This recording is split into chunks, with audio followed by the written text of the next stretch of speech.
Here we go. Put your hands together.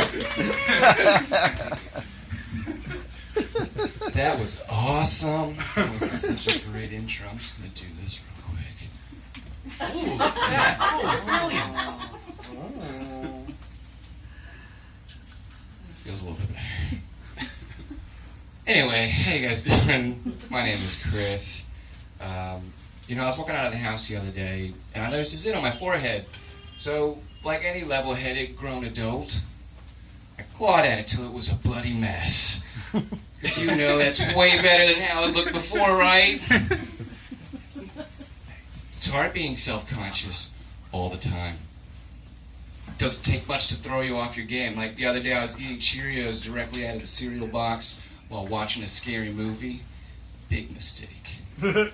Something scary happened. I went, "Huh!" And I inhaled like 3 Cheerios. Don't worry, I was fine. Cheerios, it turns out, are specifically designed for that scenario. I can still breathe. They dissolve pretty much immediately. Like I said, I was fine. Physically. Emotionally. I was a little shook up. I don't know, you guys. It's kind of hard to feel like a man when you still choke on baby food sometimes.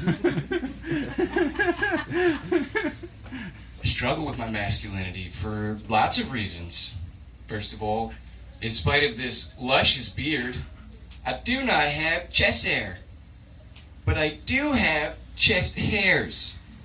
And they don't even fuck with each other. They're all spread out like a search party. Sometimes a few rogue hairs will end up on my shoulder like they're making a getaway. So long, suckers! We're joining the beard! Yeah, the beard! That's where all the action's at! Did I wrong? Food, weed, and pussy happens here. This is where all the action's at. I also grew up with sisters and lots of female relatives. So I'm very comfortable conversationally around women, which sometimes sends a mixed message.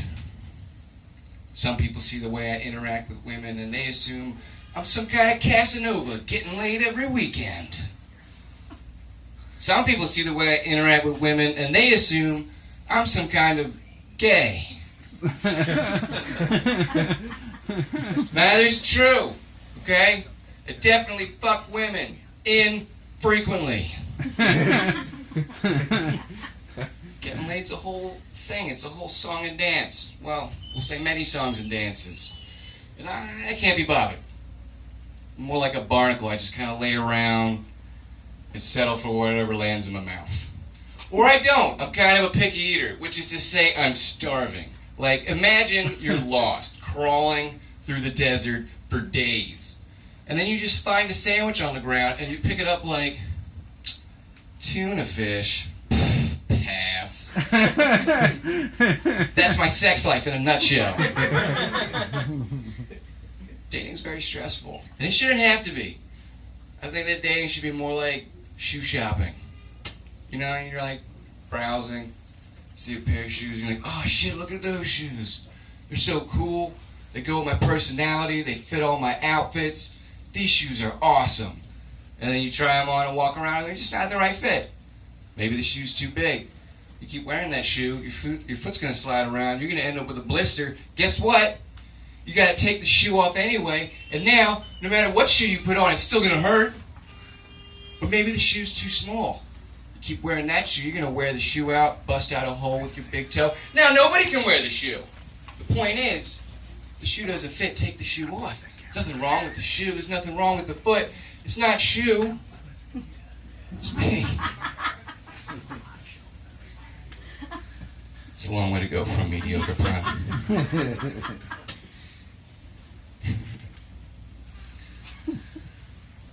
Maybe I'm reading into this too much, but the weirdest place that I've never seen Braille is on groceries, right? Have any of you ever seen Braille on even one single grocery? I haven't. How do these people eat? And furthermore, the weirdest place that I have seen Braille was on an electronic parking meter. I can only imagine the circumstances that led up to that. Now look here, you blind bastard. Well, listen here. I don't know how the fuck you drove here, but you better pay that meter, goddammit. I like to think it was some wily commuter gaslighting his local meter maid. What parking meter? I'm blind!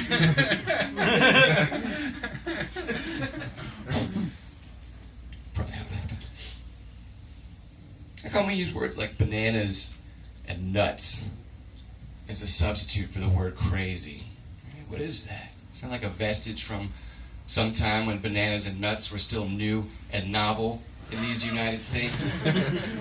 Like when the first bushel of bananas came over by boat, were early Americans like, what in tarnation are those things? Bananas? Oh, bananas.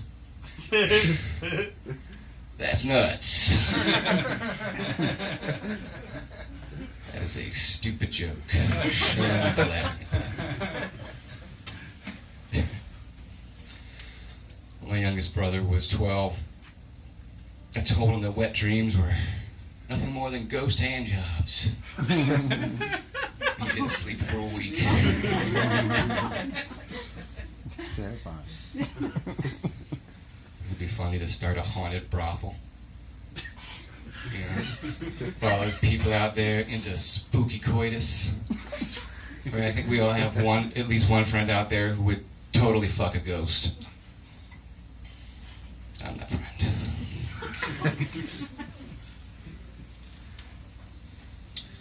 I work out sometimes, you guys.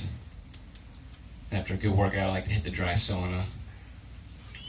And one morning I got at the gym so early that there was nobody there. It was deserted. I had the whole gym to myself. I had the whole sauna to myself. So I was playing it pretty fast and loose with the towel, you know, letting it all hang out, feeling that dry heat on my balls. It felt great.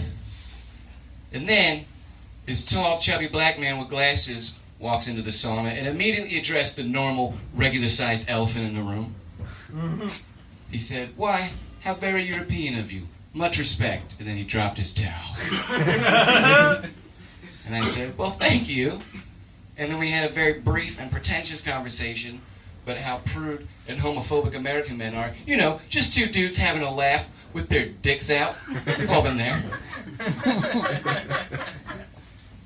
And then out of nowhere, totally apropos of nothing, he says, "So what's the circumference of your thigh? Like, how thick are your thighs?" And that's when I noticed that he was rock hard. His penis, you guys, let me tell you, OM Jesus. It was the biggest, blackest, trippiest dick I have ever seen in my life. And it was looking right at me. At that same moment, another gym member opens the door to the sauna like, nope, and immediately walked away. And I quickly followed. So a couple days later, I go back, and I go to the sauna, and no exaggeration, there's like a dozen, maybe 2 dozen paper flyers plastered up all over the outside and the inside of the sauna. Clothing or towel coverage required. At all times! So I asked my friend about it who worked there, and he was like, "Yeah, apparently the other day, one of our gym members says he went into the sauna and he saw a white guy and a black guy sucking each other's dicks." Like, that's not what happened. And he said, "What?" And I said, "What? I mean, that couldn't have happened. That sounds bananas. It sounds nuts."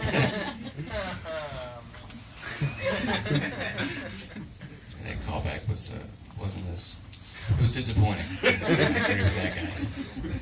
Taylor, how much time do I have? Just 1 minute. 1 minute? I was hanging at a bar the other day doing my favorite thing to do at bars, eavesdropping.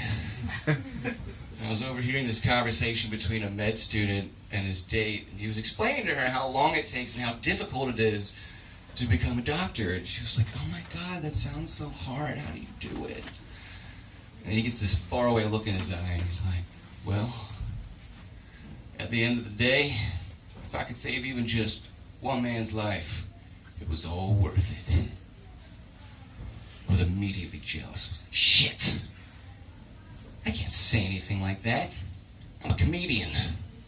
If at the end of the night I can only make just one guy laugh, should have just had a chat with that guy.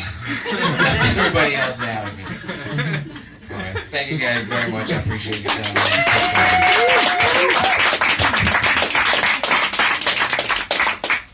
Chris Colletti, everybody. Chris Colletti. Come on, one more time. Chris Colletti and his action beard.